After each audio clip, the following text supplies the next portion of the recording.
been too long. It's been too long. Go a week without streaming, and now no idea what I'm doing. Don't even connect to my microphone. Can you even hear me right now? Who knows? Lighting is not as terrible as I thought it would be, which is good,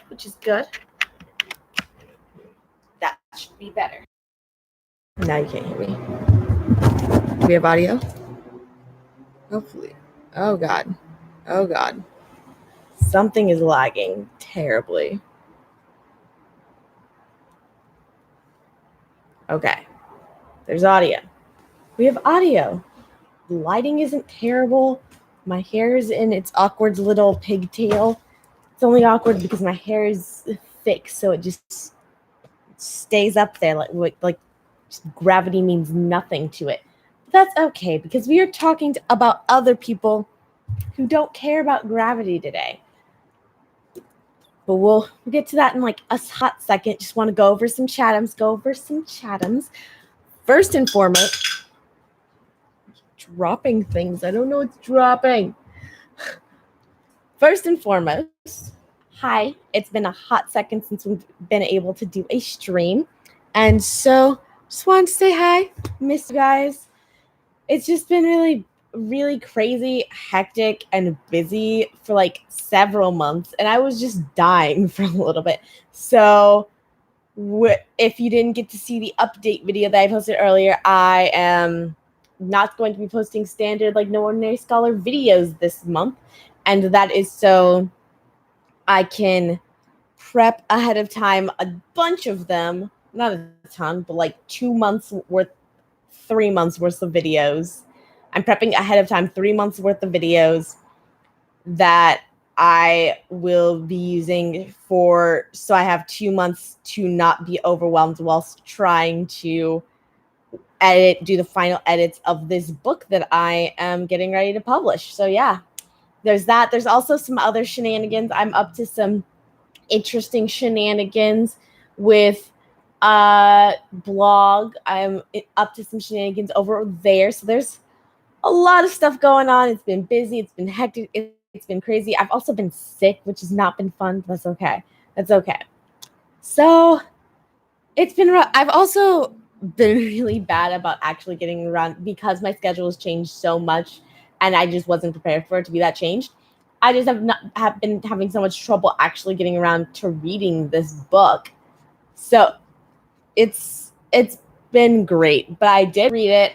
I think I did skip like one or two chapters, but it's one of those like chapters where it's essentially the same thing going on throughout the entire time that's been going on.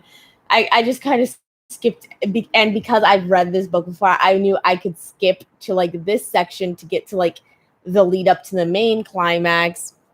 And so but it's fine. I can still do a book report off of this. We're doing great. So let's jump into summary of the book. So Ender's Game. You got this kid. His name's Andrew. He calls himself Ender. He is the third child in a world where there is intense population control and people are only allowed to have 2 children. But his oldest sibling, his brother Peter, was like great, but he's a creepy, very cruel individual. So they're like, you should try a second one. Let's try a second one. Let's try a girl this time. And she was just as brilliant, but she was too like compassionate and too empathetic. So they're like, one more time. And Ender was born. He is quite the mix of the 2 of them.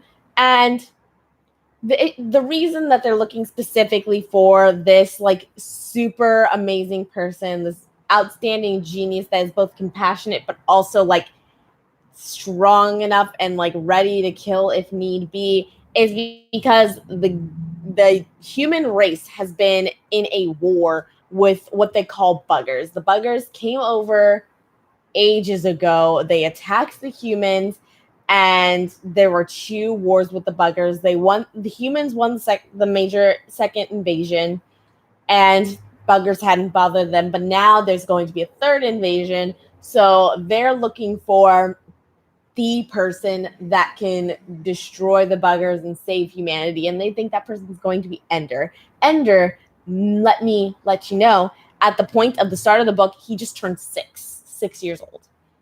So they take Ender. He has this monitor thing that they put on all the kids just to see like how you doing, how smart you are. And he's had it in way longer than his siblings did. And that made Peter really angry and really jealous, even more than just the fact that Ender is a third child made him angry and jealous. So they take the monitor out and just send him back to his life, which everyone takes to mean that he has not been chosen to be a part of the super space military. So but in reality, the military is just watching him to see how he is going to react to the fact that he no longer has this monitor in him and that he's no longer being watched or protected. And he gets into a fight with some bullies at school. They jump him, but he beats the snot out of, like, he destroys the leader of that little gang of kids. And they're like, okay, an actual soldier, Graf is his name. He follows Ender throughout this entire process. And Graf comes over and he's like, Ender, why did you hurt this boy? And he's like, I didn't want to hurt him that bad. It's just if I didn't hurt him now, they would all come back to me later, just changing the angle. If I didn't hurt them now, if I did not end this now, they would just come back later. They would come back in bigger groups. I had to end it. And so that's all we need. So Graf is like, if you want to come with us, you can come with us, and you are going to be hopefully the person that is going to end this whole bugger war. He decides to go, and they take him up to this space station where it's filled with a bunch of other kids that are also a bunch of different, like, super brilliant, top of their class students just learning how to be soldiers at ages like 6 through 13. He is with the other kids his age, other 6-year-olds for a while. One of those kids, Bernard, is like picking on him because Graf is on the rocket, just like, why is no one else as smart as Ender? Ender is brilliant. The rest of you are idiots. The rest of you are going to get nowhere in life. Ender is the only person here I can guarantee is going to graduate.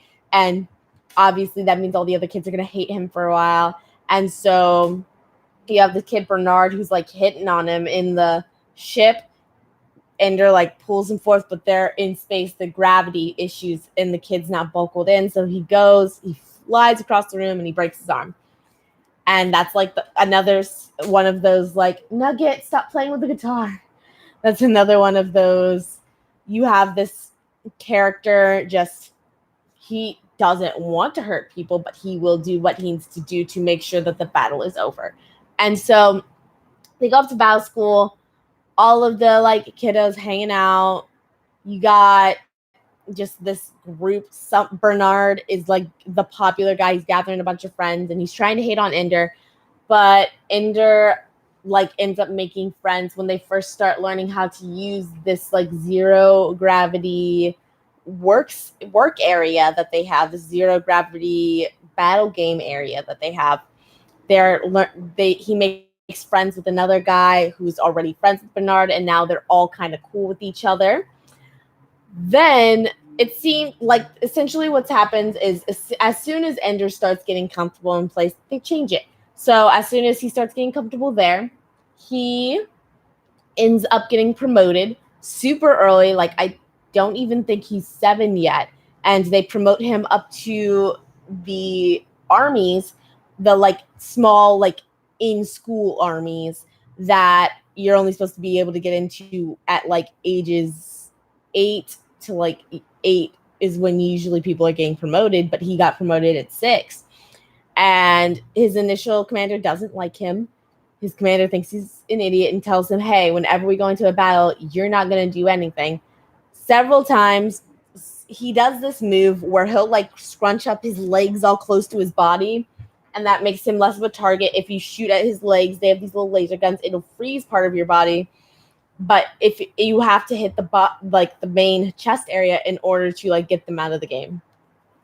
So they like shoot his legs. He can still use his body, but he's told not to, so he doesn't. And then he ends up just skyrocketing to the top of all of the scoreboards because now he hasn't shot anything, but now his shooting score is 100%. He's never shot in a battle and lost and missed because he technically has never shot, one of those types of things. And that irritates his commander. His commander's name is Bonzo. He's super irritated. So there's that. Next, you have a situation where, like, he's done this, and obviously, if he were to shoot the people over on the other side, about to go through the gate that helps you win the game, if he shoots them, which he has the skill to do, then it would be a draw and not a loss. So he does that one time because he's like, I don't care about your orders. He does that. He alone makes it, instead of a defeat, it is a draw. Bonzo is super upset about this, and he's like, fine, I'm going to, like, next time we do a battle, since you want to disobey orders, you're going to go through first. You're going to be the first one. Everyone usually takes like 10, 15 minutes before they get into like the zero gravity battle arena. He's supposed to wait like 4 minutes before even considering it.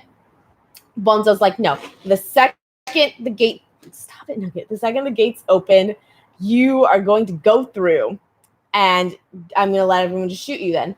So because everyone takes like 10 to 15 seconds to try and get in the area, he's like shooting through and just shooting everyone while they're in this area, while they're all trying to get through. And that makes his like records go even higher. And Bonzo is so upset, but he does eventually trade him off to another army. I have no idea the way I'm describing this is creating a visual picture well enough to actually like tell you what's going on. I just don't know any other way to explain it. They're in like the zero gravity globe type thing. The door is over here, and like the second you walk through the door, it's like zero gravity. It's zero gravity. You have to push yourself off of the walls in order to go anywhere. So he's like going through the door, and then he pushes off and starts going down. Down is where like the enemies.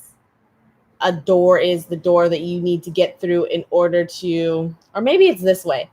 But he reorients his self-gravity in his head. It's complicated.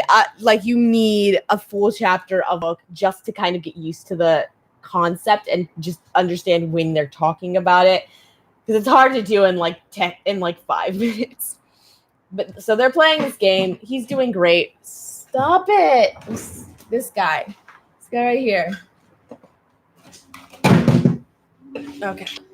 So he's doing the thing. He gets traded over to another army. And this army, they don't like him per se, but they also don't hate him. And they let him do things. He trains. He practices with people. And he gets really good. Then, obviously, way earlier than he's ever supposed to, he gets promoted to be the commander of an army. They give him his own army, the Dragon Army. The Dragon Army, no one's heard of before, because while it was in session, while the Dragon Army existed, they never won a single battle. Ain't that right? They never won. And so they just retired the uniforms. I don't know what that was. They retired the uniforms, but now they're giving them to Ender. They put together his own little team, all completely inexperienced. Half of them were promoted way younger than they should have been, just like he was. And he does obviously gets them tip-top in shape. They're star soldiers, and the Dragon team does not, while Ender and that team is together, they do not lose one single battle, even though it gets to the point where the odds are so stacked against them. Everyone's stressed out. Everyone's freaking out, but they're doing great. Like they do ones where it's like two armies against one. They do it where there's just a bunch of like things in the way of them being able to actually get to the door. They even hi. They even do it where the enemy teams want, because usually when you shoot them, they freeze up and their bodies are like physically frozen. They've done it where the enemy teams unfreeze after 5 minutes, but none of Ender's teams can do that, and every single time they still won. So after that, Ender is promoted, and all of the members of his team, all of the commanders in his team are moved. All of the like little squad leaders in his team are promoted up to be commanders themselves of different armies. And so Ender, he's breaking down. He's not okay. They take him to Earth for a little bit. He meets up with his sister, Valentine. There's a side plot with Valentine and Peter, his brother and sister. So those two are on Earth trying to make pseudonym personas that are just getting into politics and have become super influential in the world, all as a plot for Peter to take over the world, really. Yeah, that's basically what happens. So they talk about that. They talk about some stuff a little bit while Ender's on Earth. And after having been her persona for a while, Valentine feels the need and is willing to help encourage Ender to go back up to the space station. So he goes to his new station, which is an adult place. It's a place for adults to be training. And he's playing their game. It's a computer game where you're commanding the fleet and whatnot from this computer, and you able to like move against the computer and against the computer's attacks. And that's how you get through the game. You're trying to it sounds like the standard space fighting video game. Then after he's beaten the computer and all of the levels of the computer, he meets the man that solely won the last bugger war for the human beings. And that guy says, "Oh, I'm going to be the person you're fighting against from now on." And slowly, like you see Ender fighting all of these games, they're getting harder and harder. And you slowly see like more and more adults kind of peek in. And then he gets to his final. The room is full of adults. He has like all of his friends back, and they are commanding different little smaller like squads of ships in the fight. And they win, they blow up the planet in the game. Everyone's freaking out. All like Ender's like, "I cheated the adults. I'm smarter than the adults." The kids are all like, "Yay, we won the game." The adults are super happy. Everyone's crying, and Ender's like, "What's going on?" Turns out, and this was supposed to be the big plot twist of the movie. So if you don't want to hear about it, you should like to your ears for the next couple minutes, and I'll let you know when you're good. I'll let you know when you're good. So, okay. For anyone else. So, Ender's playing this game. And we were told that at this point, whenever he was playing the game, he was playing that guy who originally defeated the buggers for the human beings. But in reality, he was on a computer, he was giving commands, but he was giving commands to real soldiers. And these people were actually attacking the bugger planet. And he was in war. He was actually in war. He was actually commanding over a real war. And he actually destroyed the planet of the buggers. They're all dead. So my thing with this is that throughout the entire book, when I first read this book, I was super focused in on the plot. And that's a thing I've noticed with a lot about when I was reading when I was younger. I was super focused in on the plot, not a ton on the characters. And that's really why I was like a little disappointed with this book, because even now I still think they telegraphed that ending a lot, because you're constantly told that the adults that Ender's around are going to be lying to you. They are not to be trusted. They are the enemy.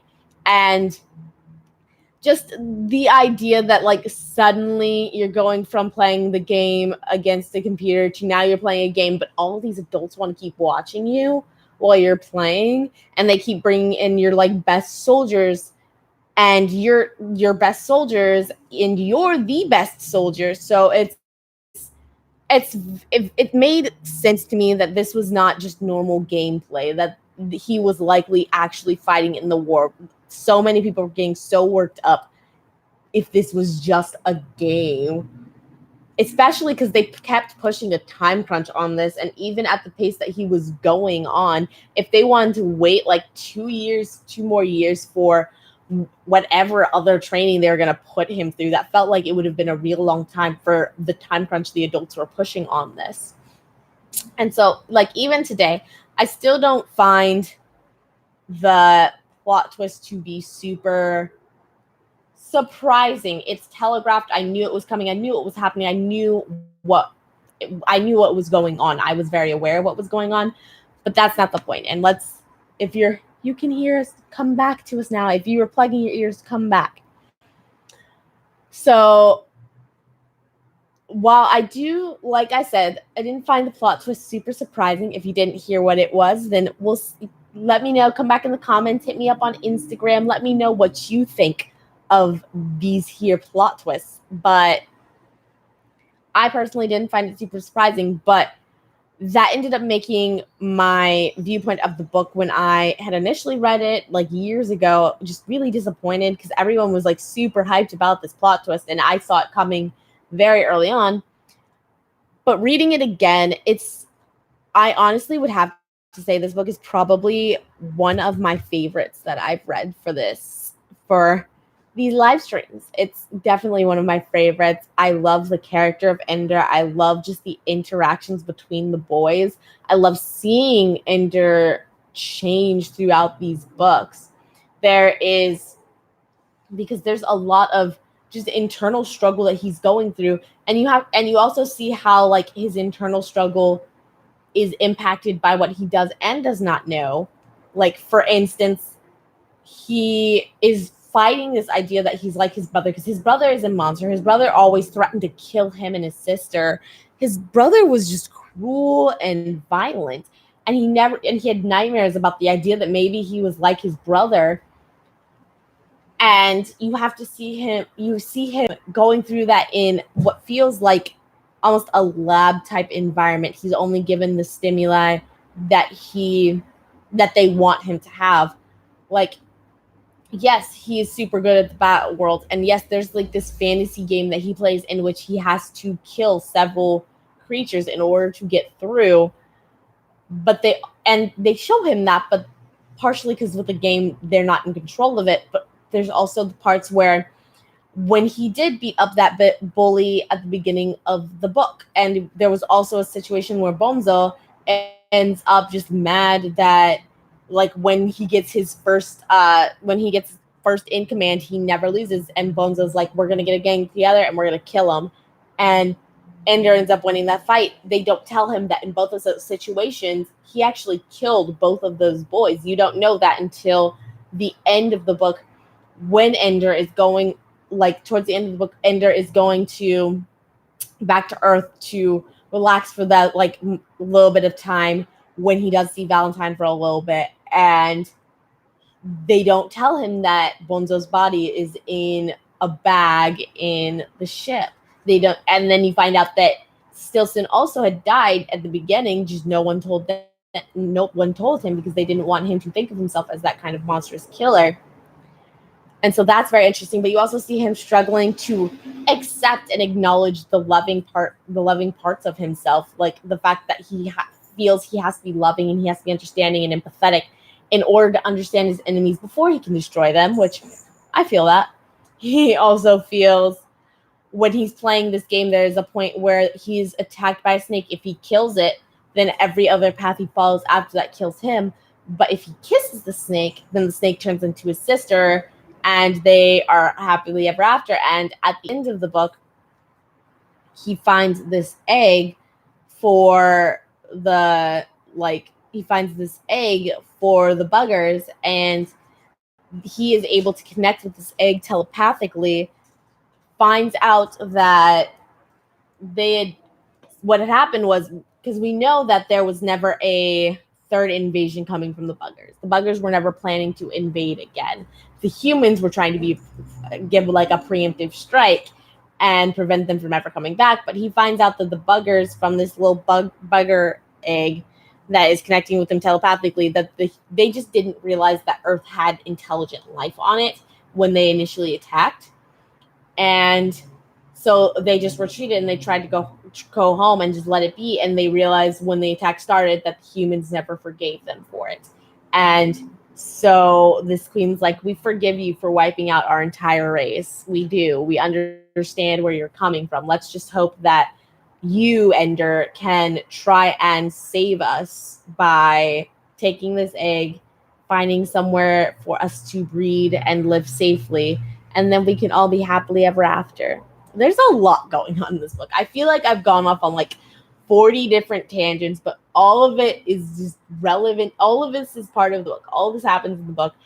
There's just so much going on. There's so much just life to this story. It's really well written. I really did like this. Probably one of my favorite books that I've read for this channel. It's so good. I love it. And also, while I only have a little bit left, I would say that above anything else, my favorite part of this book absolutely has to be the introduction that is in it. I'm not sure which editions do you get the introduction, but some of the later editions did an introduction by Orson Scott Card, and I just related to it so much.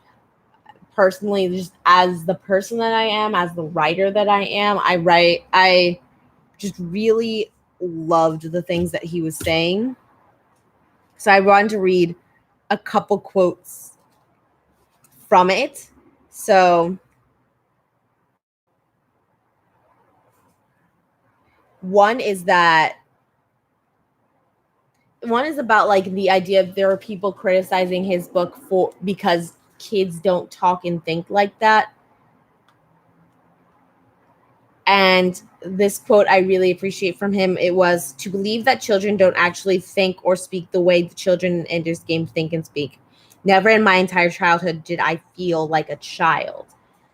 And that is a thing. That is also a type of character that I write in my books, because I also just, that I never, like, I was one of those grows up fast type of kids where I had like the high school experience in elementary school. I was in my 20s when I was in high school, and now I'm like in my 30s or 40s, ready to like be married and have kids and stuff like that. So just life and just age, all of those aspects of maturity are very distorted depending on the lifestyle that you've had and the life you've had, things you've experienced in your life. And to see not only a book with characters that I can relate to in that sense, but also an author talking about how like getting that type of criticism just didn't make sense to him was nice to see. And then there was one other quote that I want to say, and it is, the true story is the one that the audience members creates in their minds, guided and shaped by my text, but then transformed, elucidated, I might have misspelled that, expanded, edited, and clarified by their own experiences, their own desires, their own hopes and fears. That's what storytelling is. And that's why, like, I hate to bring it up again, but that's why, like, half of the stuff, like, J.K. Rowling tweets about bothers me, is because, like, the story is not just yours. It can be, it can be interpreted by the person based on how they read the text and based on what you provide. So, like, having an author go around and be like, no, this character is definitely the good guy, just, bothers me. But yeah, I really did, and I definitely really liked this book. The introduction was probably my favorite part, and definitely made this book 10 times, gave me like 10 times the worth of this book in just like not a ton of pages. Really, it was a good experience. I really liked it, honestly. So I've heard a lot of really bad things about the sequels to this, like Ender's Shadow, And I'm not gonna lie, I kind of want to read it. I like there are more books on the back of this. I don't know if you can read this. There are more books in this. It was all reflected. I'm sorry. But there's like Ender's Game, and there's Speaker for the Dead, which is like a book Ender wrote in the book where no, Speaker of the Dead is the pseudonym Ender uses for the book he wrote about the the buggers and how they were viewing life and viewing their interactions with humans before they all got slaughtered. And so Speaker of the Dead was his pseudonym for that book. There's also Ender's Shadow, which I think is about one of the kids in the battle school that had been essentially on the same path as Ender. His name was Bean. He was also super young when he just kept getting promoted. Ender found himself picking on that kid to isolate him, make the others kind of hate him, but also like make him a better soldier. But he caught himself on that and just kind of started being more empathetic afterwards. And then there's also Shadow of the Hegemon. The Hegemon ended up being Peter, like whenever he did take over the world, quote unquote. And so either it is about Peter and his goal to be the next Hegemon, or if there's someone very similar to Peter, something like that. Who knows? I kind of am interested in reading them because the writing of the book is really well done. I really did like it. So we'll see. We'll see what ended up happening. That's basically it. If you guys have any questions, you can hit up the comment section. You can also hit up my Instagram. Other than that, yeah, be on the lookout for my shady shenanigans going on. That's fun. I also keep posting on my Instagram. I am working on videos, but they will not be out until January, so some of them might feel outdated, but that's okay. And don't be on the lookout for my vlog. My vlog will be coming out soon. If you guys want some videos that are slightly less janky than this and my other No Ordinary Scholar videos, because those have been recorded on my phone since my computer broke, if you want to support me in that, patreon.com link is going to be down below, and you can support me for as little as $2 a month, which, yeah, there are cats freaking out everywhere, but all of that is currently going towards fixing up my computer so that way all of the things can just be a little bit better. So that's cool. So that's basically it right now. So until next time, valedictions, friends.